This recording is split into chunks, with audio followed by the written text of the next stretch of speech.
Assalamualaikum warahmatullahi wabarakatuh. Selamat pagi, salam sejahtera untuk kita semua. Perkenalkan, nama saya Hesti Widyaningsih. Saya adalah pengajar mata pelajaran Ilmu Pengetahuan Alam di SMP PGRI 1 Bekasi. Pertama-tama, Ibu ucapkan selamat untuk adik-adik semua yang sudah menuntaskan pendidikan di jenjang sekolah dasar. Dan Ibu juga ucapkan selamat datang dan selamat bergabung di keluarga besar SMP PGRI 1 Bekasi. Pada hari ini, pada masa pengenalan lingkungan sekolah, Ibu akan menyajikan materi tentang pandemi. Apa itu pandemi? Slide selanjutnya. Kemudian apa bedanya dengan endemi, wabah, dan epidemi?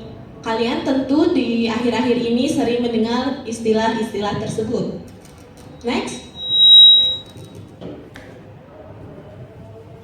Apa bedanya keempat istilah tersebut? Kita lihat penjelasannya berikut ini.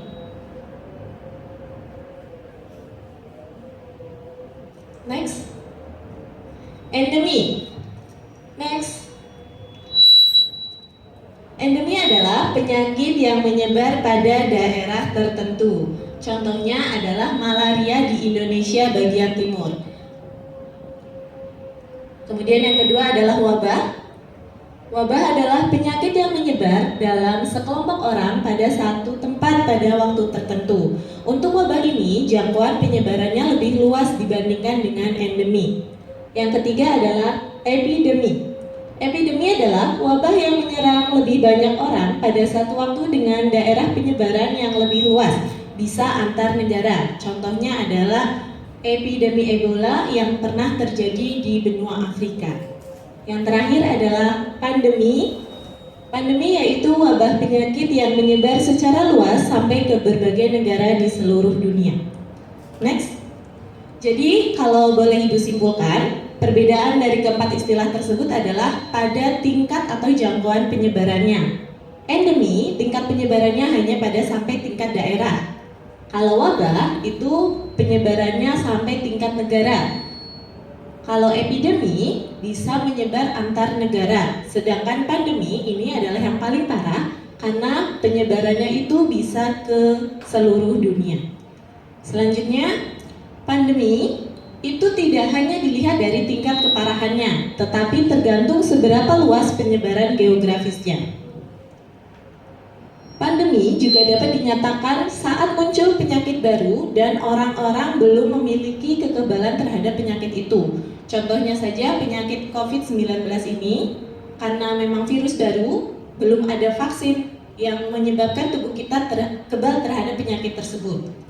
Dan biasanya pandemi ini menyebabkan kepanikan yang luar biasa bagi seluruh orang.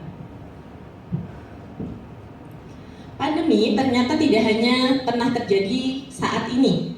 Dari jauh-jauh hari itu sudah pernah ada pandemi yang terjadi di dunia. Di sini Ibu cantumkan beberapa contoh pandemi yang pernah terjadi. Yang pertama adalah Death Black atau maut hitam yang terjadi sekitar abad ke-14.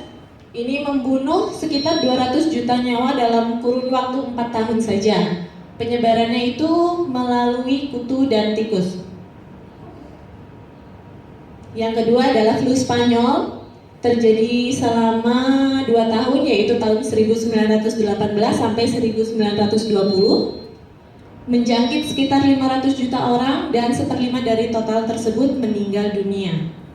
Yang ketiga ada flu babi yang disebabkan oleh virus H1N1, awalnya berasal dari Meksiko, sebelum akhirnya menyebar ke seluruh dunia dan menyebabkan 1,4 miliar orang terjangkit dan sekitar 500 orang meninggal dunia.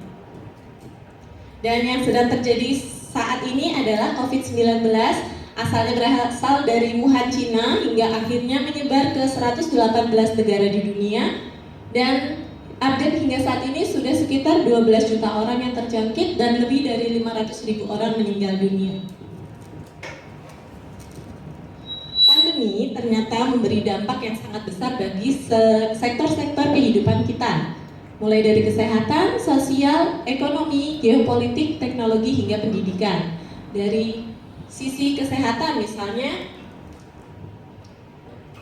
Dari sisi kesehatan misalnya itu menyebabkan terjadinya krisis kesehatan karena banyak orang yang meninggal dunia, jatuh sakit, harus dirawat.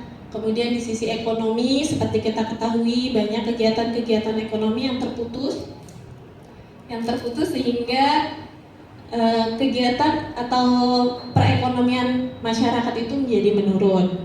Dan di sektor pendidikan sendiri kalian tentu merasakan sendiri biasanya belajar di sekolah, sekarang harus belajar di rumah melalui WhatsApp, melalui YouTube atau melalui media-media yang lain.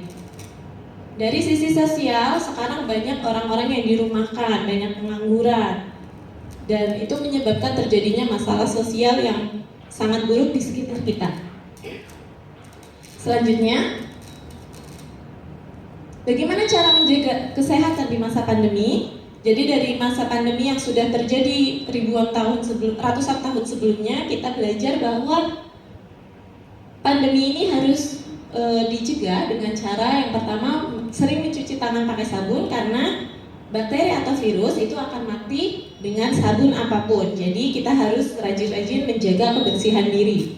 Yang kedua adalah menjaga kebersihan lingkungan dengan lebih ekstra. Biasanya kita misal ngelap-ngelap meja pakai air biasa, kita bisa tambahkan dengan desinfektan supaya virus-virus mati. Kemudian yang ketiga, usahakan tetap di rumah dan jika harus keluar rumah gunakan masker. Dan yang terakhir adalah dengan menjaga jarak fisik. Sekian penjelasan dari Ibu.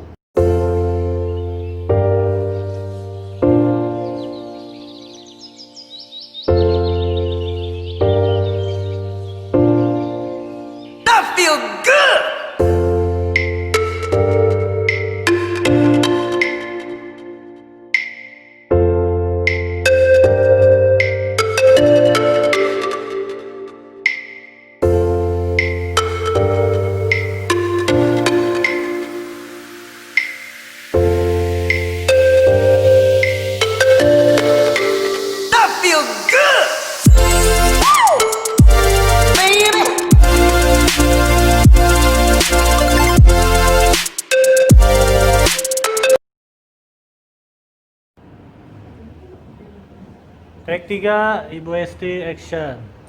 Nah, sekian penjelasan dari Ibu mengenai pandemi tadi. Semoga memberikan tambahan pengetahuan bagi kalian dan juga bermanfaat. Selamat belajar di rumah, sampai berjumpa lagi di lain kesempatan. Wabillahi taufiq wal hidayah. Wassalamualaikum warahmatullahi wabarakatuh.